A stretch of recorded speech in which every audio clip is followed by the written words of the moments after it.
Ang lakas mag-leak ng aming flash.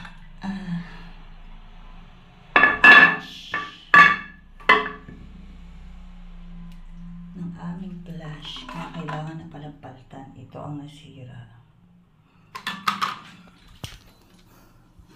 Dito daw siya bubuksan. Tatanggalin ko lang ito. Ayan, bihitan sa tagiliran para makuha. Kala ko na una madumi lang to. Kaya nilinis ko na to. Kaya lang sira na talaga siya. Okay, so ang kita ka doon.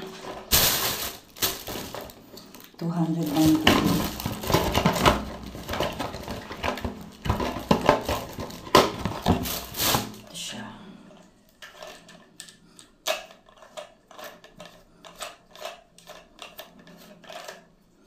Ang lakas kasi mag-leak ng tiles na ano namin, ng flash.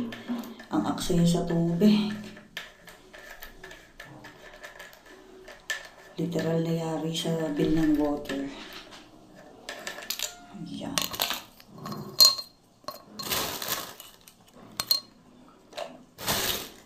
Pinantan ko na rin ng flexi hose. Kasi yung aming dating flexi hose ay pinalawas. Ito, stainless na yung binili ko. Pag wala kang lalaki sa bahay, ikaw ang gagawa.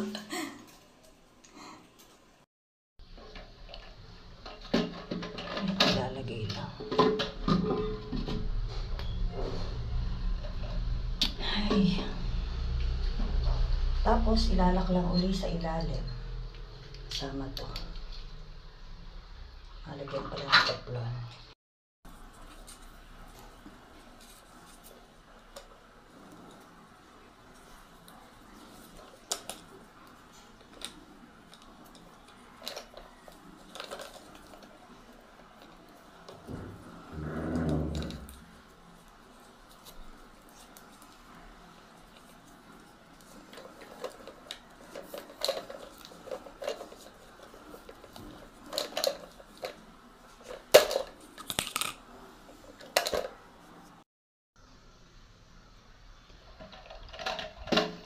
Sinek ko maigi kung ano yung sira niya. Ito yung sira. Akala ko nung una ito eh.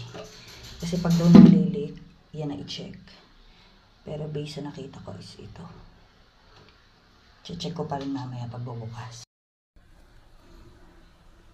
Yung flexi hose, magandang klase na is 105 lang. I-open ko na.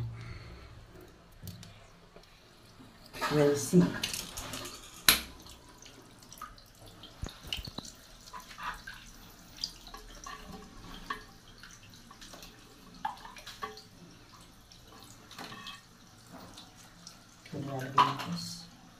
Check ko muna.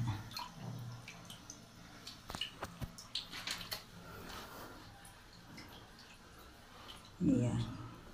Tapos ito ay 290. Ito yung pinalitan ko. Ang pangit tong ganito. Piling ko pangit to. Ang ganitong klase. Kasi ito nagiging sira. Hindi na siya nababa. Kahit ito na yung tank. Tingnan ko muna. I-monitor ko.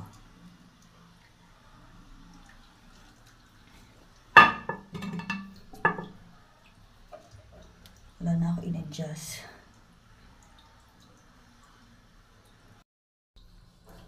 Ay, okay na siya. Ayan, nag-stop na. Kasi nakuha niya na yung limit niya.